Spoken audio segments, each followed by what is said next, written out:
this is a wonderful occasion for me. I've actually been waiting for this book for 15 years. And that's since I read one of the biographies that Shannon just referred to, written by Patti.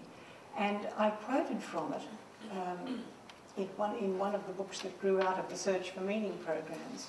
And I'm just going to read you a short passage from it. So this is Patti, whose family have been 5 generations in the Wellington Valley. They were there from, I think, 30 years after the first white settlement in Australia. And her father was a farmer, and she lived on the farm and grew up with her brothers and sisters on the farm and had a great feeling for the land. And this is one of the things she wrote. And she writes most powerfully and beautifully about her feeling for the land. I had nothing to explain the ground beneath my feet, she writes, or my connection to it. If I knew the stories of my own place, I might have walked across the land reading its history. The land might have sung and I might have followed the song lines. But my ancestors came with stories of English seasons and gods and obliterated the sacred text of the red soil and silver rivers. Like many before, I waited in vain for the awful silence to speak. My story is that I was born on Wiradjuri land, surrounded by family, and we thought we owned the land, but it owned us.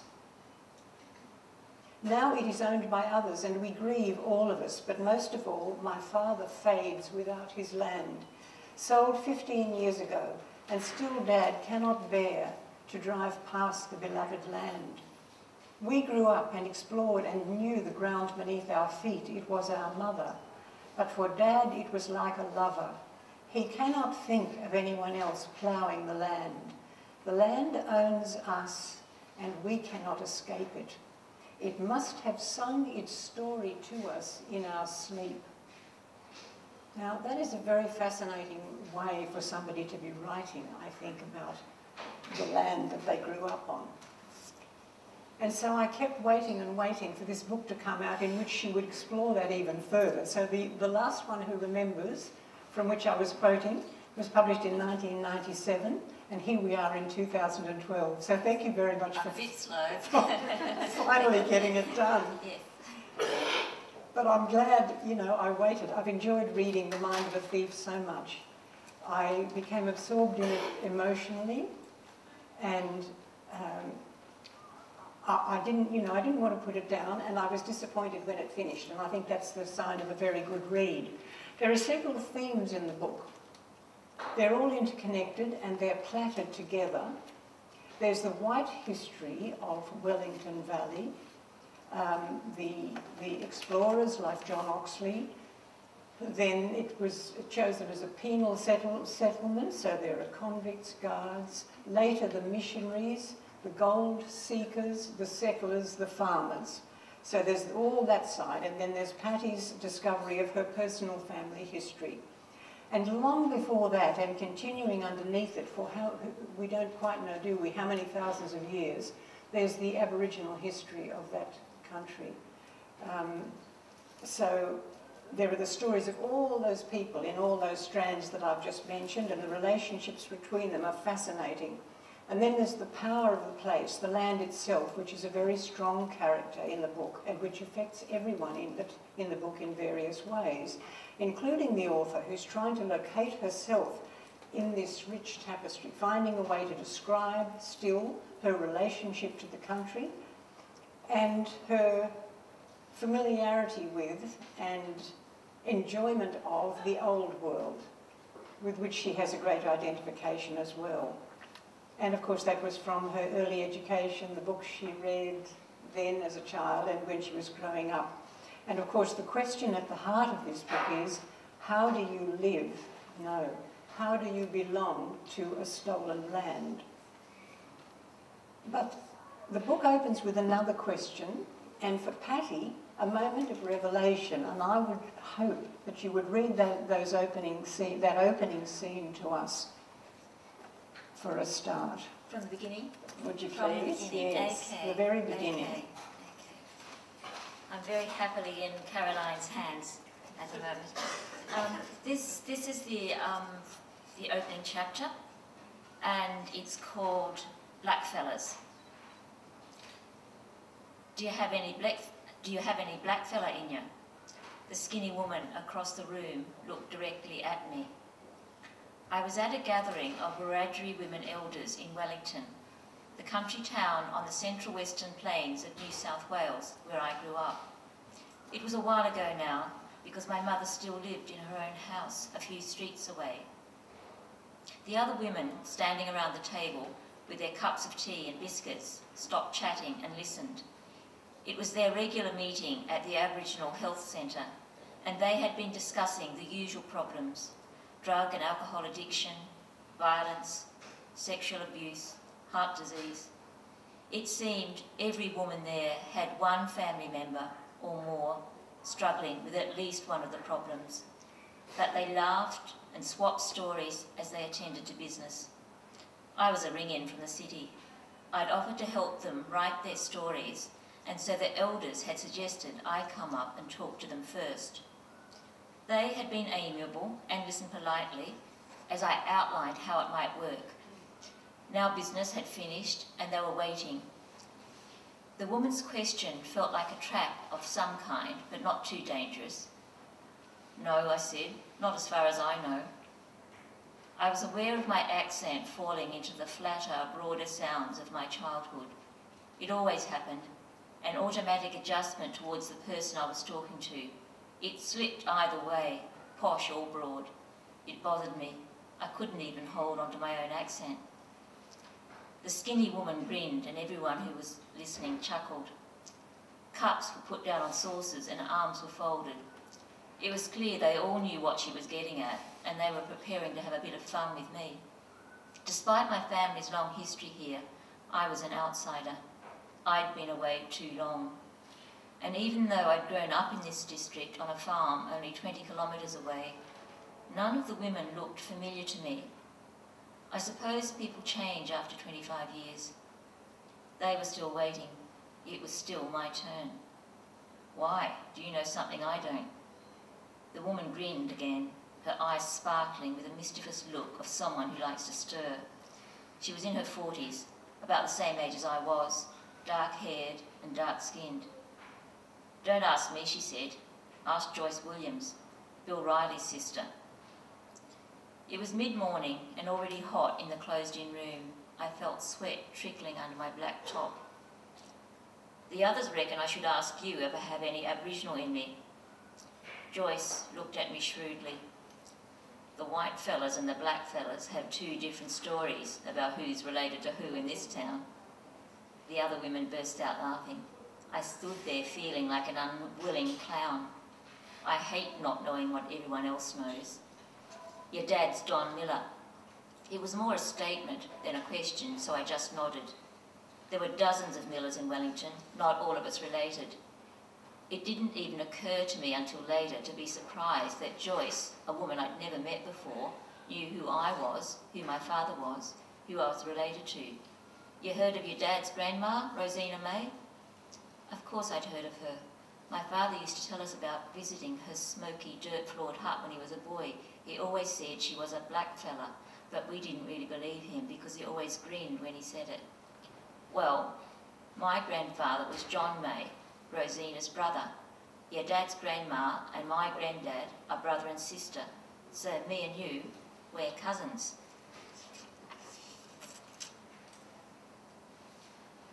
I want to have an Aboriginal ancestry. Who wouldn't want to be connected to 40,000 years of lineage in their homeland? But to look at, I'm still as pale as my original European ancestors. At the same time, I couldn't keep the smile off my face as Joyce kept introducing me as her cousin. What if the ancient line of Wiradjuri blood did flow in my veins? What if some of my ancestors really had strode long-legged through the bush, danced in fire-lit corroborees, slept under the stars for tens of thousands of years, right here in this place where I was born? A deep longing pulsed somewhere in the region of my heart, irrational perhaps, but irresistible. Maybe there was a Wiradjuri woman waiting in the past for me. But would that change who I was? Would I have a different identity? Beautiful. So, as a child you had, I mean, what a moment. Me, yes. I felt a bit silly, I think, in a way, because I was standing there sort of red-haired and freckle-faced, and then she was going around the Aboriginal Health Centre introducing me as her cousin. So I felt a bit disconcerted, but I mean, I felt very proud, but also embarrassed to be in that situation. Well, you've written that as a child you had no sense really of the Wiradjuri having been on the land for all those years. And I wish you would tell us some of the vivid memories of your childhood. Well, we did know, of course, that there were Aboriginal people there, but I didn't know the name of the people. I didn't know they were Wiradjuri people, but I do remember Dad finding stone axes on the land. I remember one of them was beautifully shaped. It was a lovely grey stone and quite sharp, and I remember trying to chop with it. And I also remember playing at tracking animals and making boomerangs and all those sorts of things. But I think one of the most exciting things for me was when we found fossils in a creek bed on one of the other farmers' land. We weren't supposed to be on his land, of course, and he was quite rough and scary kind of person. I remember he used to keep a snake in his ute. he said no one would steal it. I don't know what he would have done if it had bitten someone or him. But anyway, we were walking on his land and we knew about fossils. We'd learned about them at school. And so we were walking over the hills on his property and came to a gully, and we found all these fossils that were seabed fossils. There were trilobites and seashells and all those sorts of things. And for me, it was one of the most exciting moments of my childhood because I realised that the sea really had been over the land. And that later on actually connected to one of the Aboriginal stories I found. I don't know if you want to go to that later or... Perhaps later? Later, yep. Yes, do you think? Yes, You're happy with that? Yeah, I'm happy with that. So, as a child and ever since, you have had such a profound feeling for the land. And I wondered if you just read us a little more about that? About your, yes. About connection to the land. Yeah, about connection to the land, I Yes, think. I'm wondering if that sort of flows on from what you read from the last one, who remembers. I think it flows on. I don't think it's repetitive, though. Okay. Is it... Page 152. 152. Okay. I've often wondered whether I would have fallen in love with it if I had not grown up in this landscape, or whether I would have only seen it as harsh and bedraggled, lacking all grace and charm, as the early English settlers did. I suspect that my head, full of a European mythology of beauty, would have prevented me from seeing or feeling the mystical presence that saturates the bush. After all, I fell in love with Europe in an instant. What sort of faithfulness is that? And what am I really saying when I use words like ancient dry spirit and mystical presence? Is there a subatomic vibration in the land and the vegetation here that is different from the vibration of Europe or anywhere else? A chemistry of being? A physics? Is there something in the apricot-coloured trunk of an apple gum, the rough bark of a she oak, the grey-green eucalypt leaves, the fine dust under the currajong, the sand in the creek bed, the rocky slope above the river, the kangaroo grass on the hill, the red earth itself? Something that persistently and silently promises revelation. I don't know, but I acknowledge something unmistakable happens in the bush that I cannot help being aware of, and which I have not felt anywhere else. An inexplicable sense of the landscape dreaming itself into being. As much as the beauty of Europe enchants, a spell made of childhood reading of meadows and hazelwoods and ruined chateaux, it has never promised revelation. And writing this book began, I think, with a dream and a magpie carolling outside the window of your flat in King's Cross. Yes, I mean, it's strange, but and I felt a bit embarrassed to admit to it because it makes me sound a bit flaky.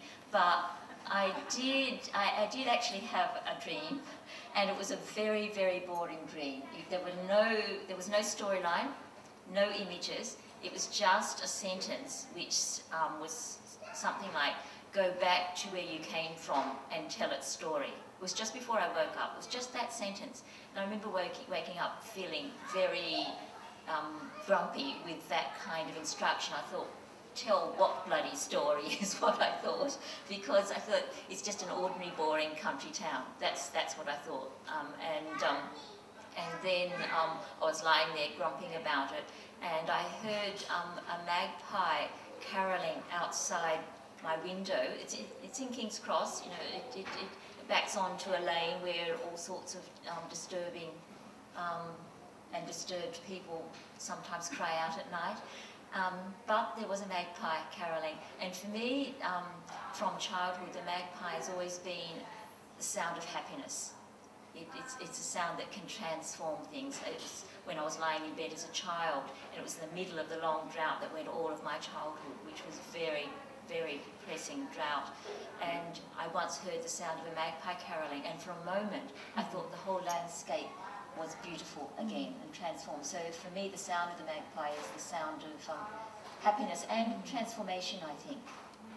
And you took it seriously enough, the dream and the magpie, to start on that research. I went straight away onto the internet and looked up, Googled my hometown, and I found one story which said something like, I shot lotto winner Standover Man, which was a murder that happened down the road from my farm, the farm where I grew up.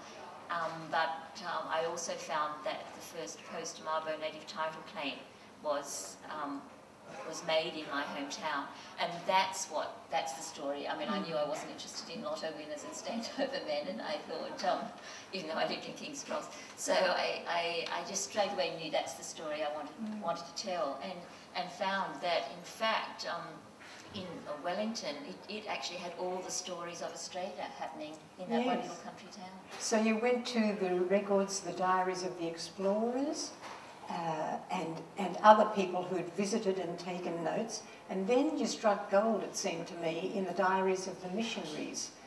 How much detail did they write about what they were observing in the time that they lived with the Wiradjuri? I mean, what did they choose to write about? Was it all about trying to convert the... It was a lot about that. I mean, I actually became addicted to the diaries of the missionaries. They were so fascinating.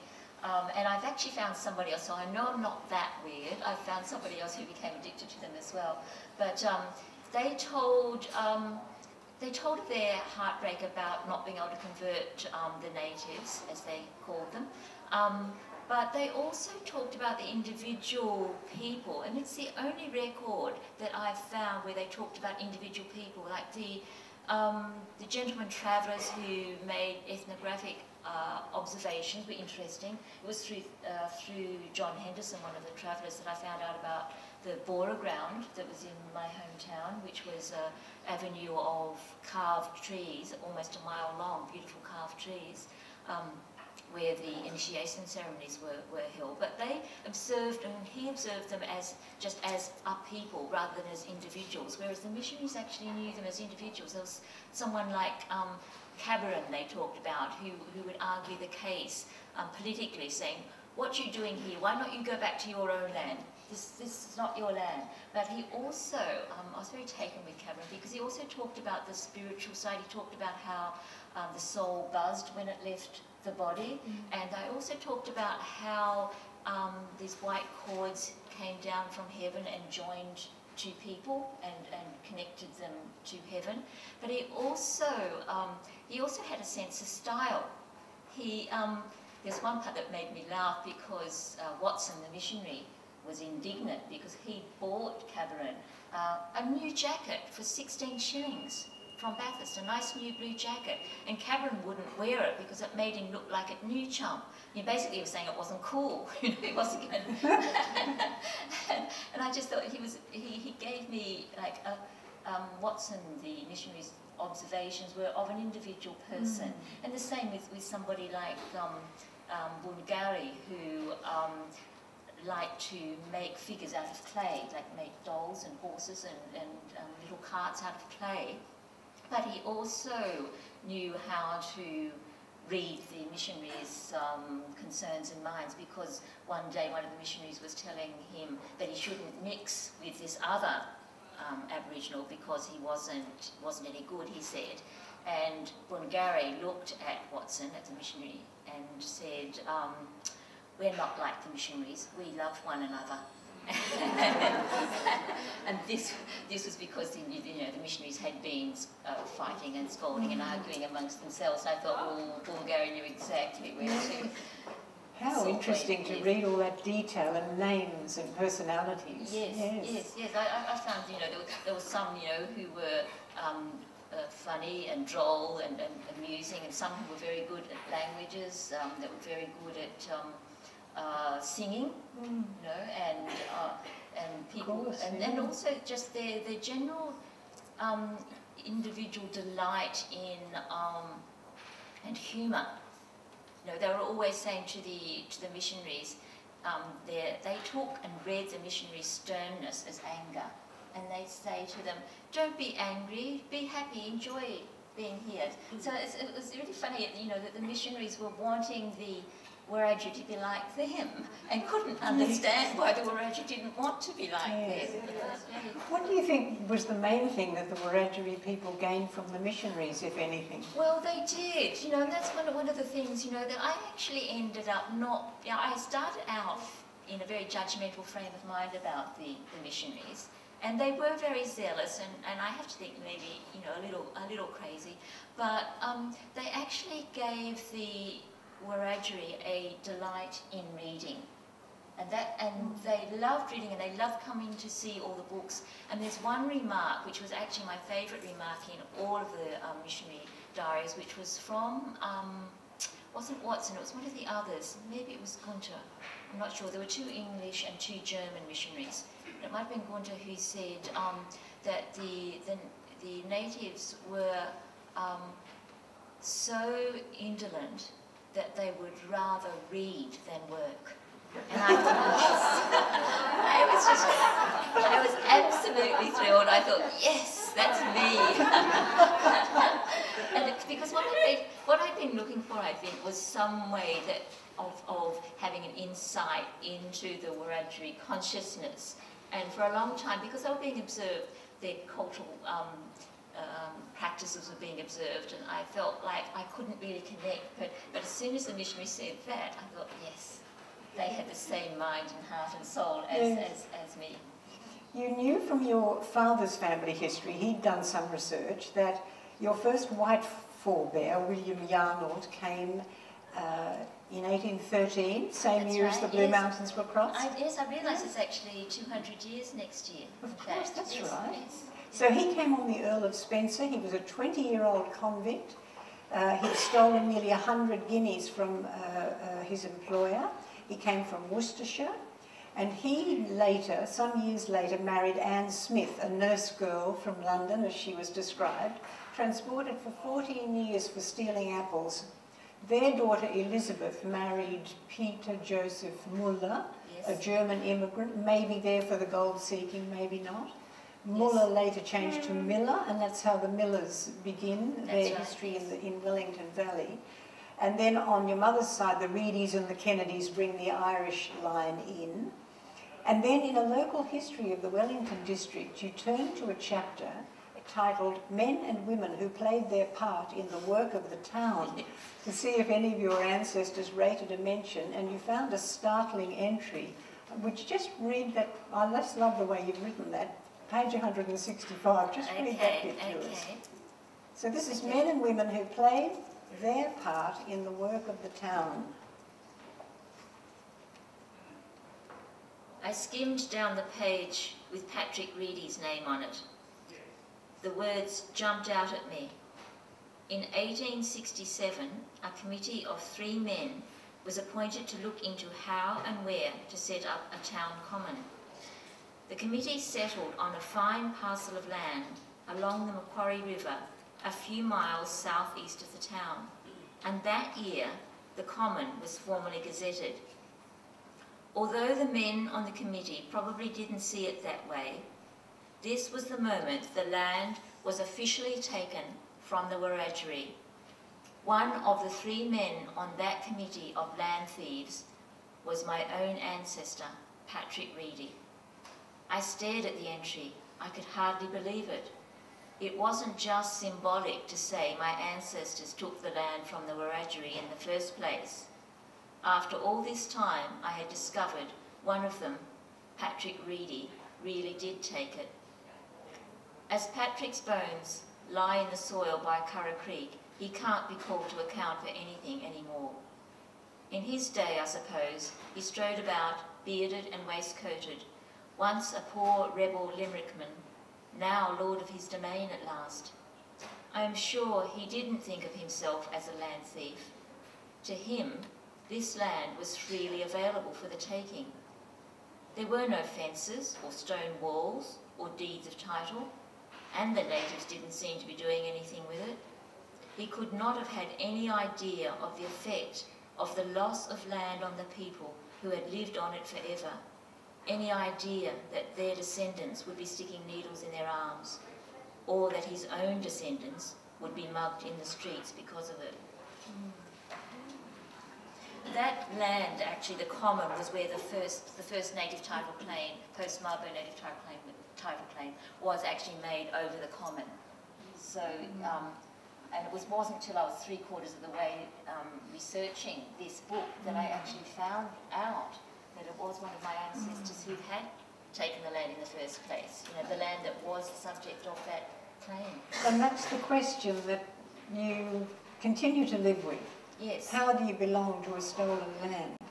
Yes. Well, I don't even know if I've got an answer to that, except that I feel and know that, like many other Australians who've come here from other countries, as most of us have, that I have a very deep connection to the land, a very deep connection to the landscape, and that my story and the Wiradjuri story is so intertwined as to be inextricable from it. So my story is part of their story, and their story is part of mine. And I actually did have an argument, a friendly argument, with one of the Wiradjuri men that I interviewed, and he actually claimed that he had that Aboriginal people had a deeper connection to the land. And I thought of my dad and how my dad used to sit on the kerosene tin out the back, and how he dreamed in the sunlight, and when he lost the land, he sold it because he'd had a breakdown, and afterwards he forgot that he'd done it, and he said to my mother, how could I have sold that land? I love every inch of it. And so I said this to Wayne, and he said, yes, I understand how much you love it, but we love it more. And I said, you can't say that. And we were a bit like children. I can say that, you can't. So in the end, we agreed to differ about it, you know, that he accepted my love for it, and I agreed that perhaps clever men, as he called it, Aboriginal men of great wisdom, might know whether somebody else had a greater connection or not. But we basically agreed to differ about it. Mm. And I think in the end it was actually a feeling of understanding each other, of communication, you know, and I think you don't have to agree with each other to understand and to communicate about that connection to the land. Well, you set out on a great journey to tell the story of the district, and that's what I want to ask you about finally, but I probably feel a responsibility just to mention that you went back, you met the Wiradjuri people in Wellington today, saw what life is like for them now, explored the question of whether there was relationship, And you also became engrossed in researching that long-running conflict between two groups, some of them possibly your newfound relatives, over a land rights claim. And this is a very important theme of the book, which holds significant public interest because it exposes how the laws relating to land rights and native title are not actually as benevolent as many of us may have thought, because they've sown the seeds of division among Aboriginal people, because in part they're in conflict with Aboriginal law, but also because, you know, some of the division was probably caused by the government system which put people into reserves, which saw different tribal groups arbitrarily put in together, removed from their own place and put in together, which of course immediately causes difficulty and also robs those who've been moved from their own land of taking care of the land, which is such a deep feeling of responsibility to their own country. And I just think anyone reading the book will find this theme very enlightening, as I did. But I don't feel there's time to do it justice going into it today. I just want you to know about it. It's such an important theme. So finally, let's go back to the question. You know, go back and tell the story of the town. You've done that. And I wonder how it's changed you. Yes, how you feel about it now at the end of that experience. Yes. Or it's ongoing, I suppose, too. It is ongoing, but I think almost as soon as I started finding out about the story and researching the story, first, you know, obviously online, and then down at the Mitchell Library, and then in the Wellington Library, and interviewing lots of Aboriginal people in Wellington. As soon as I started doing that, and as soon as I started writing down the stories, I actually felt the shift then. It wasn't really in resolving that feeling of disconnection. I actually found in telling the story, that's what made the difference for me, was actually telling that story, because it connected to something that Wayne said to me, one of the Aboriginal men said to me. He said that he couldn't let the valley go because it was where the stories came from. And I actually did, it wasn't a dream the second time, but I did wake up again in the night, and I actually thought that sentence, that I come from where the stories come from. And I knew that he meant not just the stories of his people, but he actually meant what for us would be that everyone has heard of is Dubbo. Dubbo.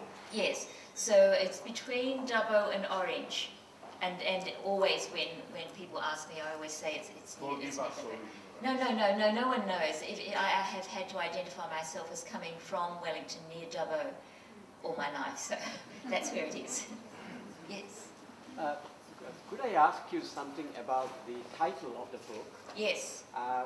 To me, the title itself is very telling. Yes. Very, very sharp.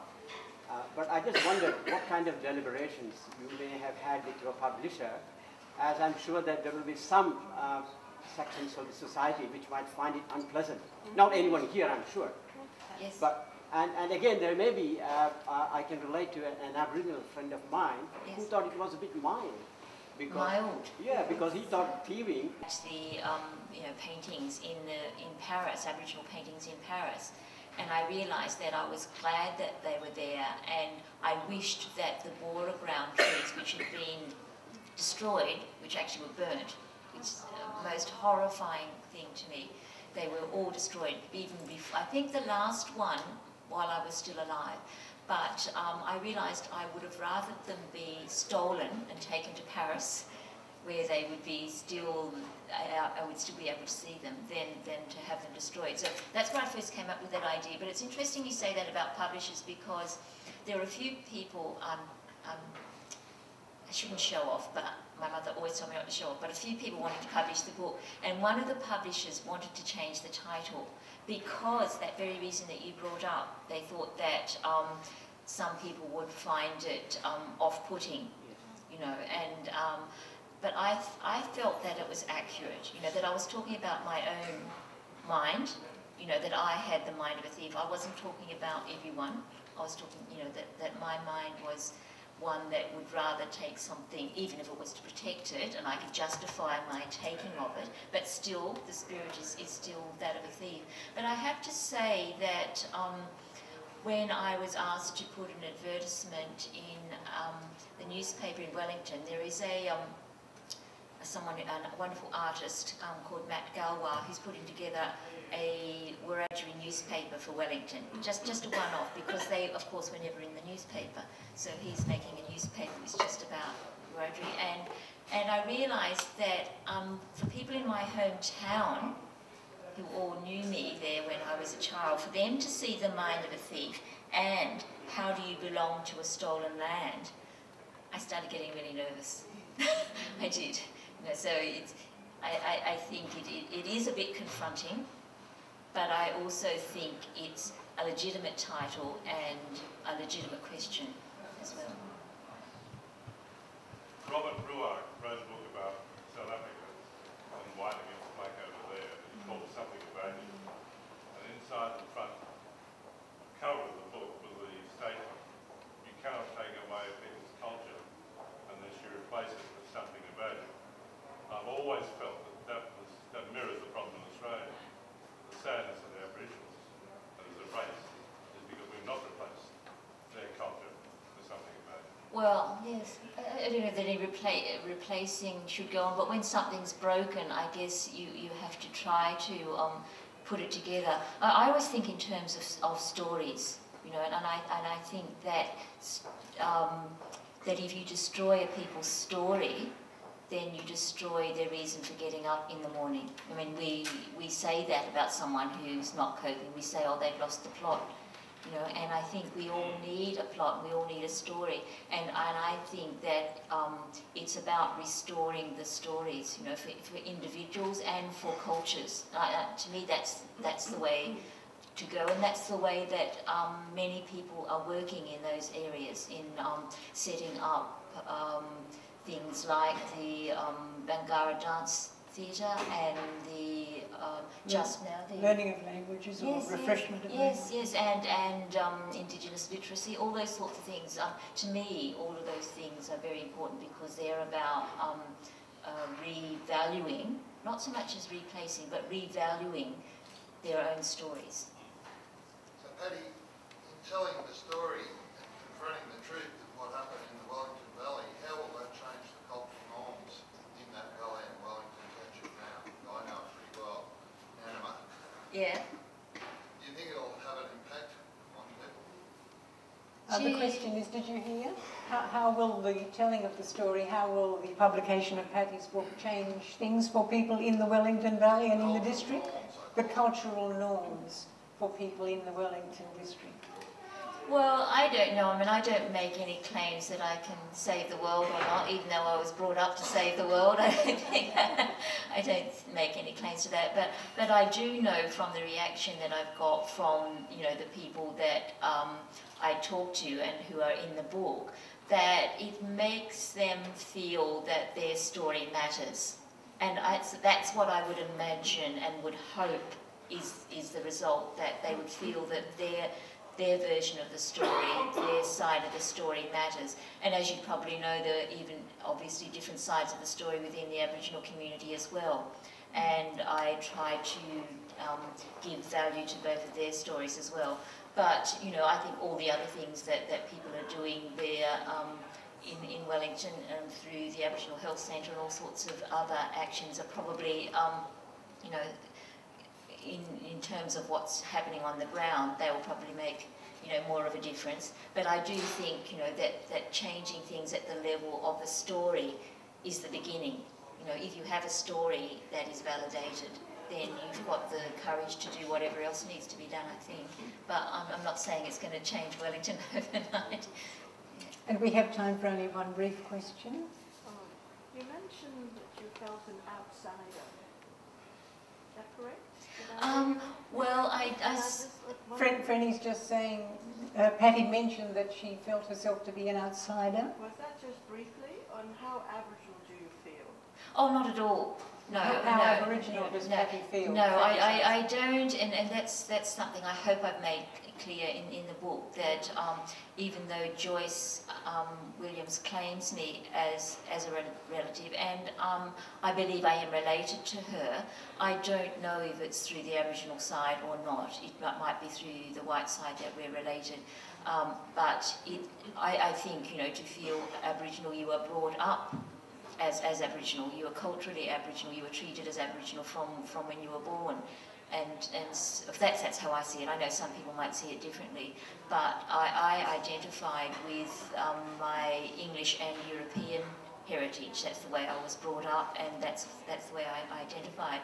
And I think in terms of feeling an outsider, I think in certain situations, at certain times in Wellington, and going back into the Aboriginal community, which I wasn't part of, I felt like that, but only very briefly, because I found that the Aboriginal people there instantly made me feel welcome. You know, I mean, I was almost embarrassed at how welcoming and how open and how willing they were to accept me.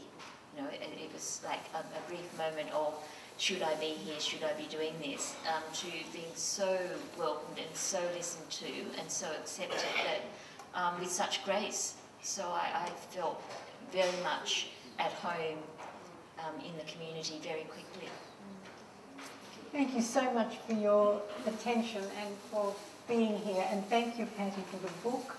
And Peter is here from The Constant Reader with some of Patti's books, and I think, yes, would you be pleased to sign books? Yes, I'd be happy to sign books, but I also wanted to say, as Caroline said in the beginning, I do teach life writing classes, and I've actually brought some leaflets for various places where I do memoir and life writing in various places, including Paris.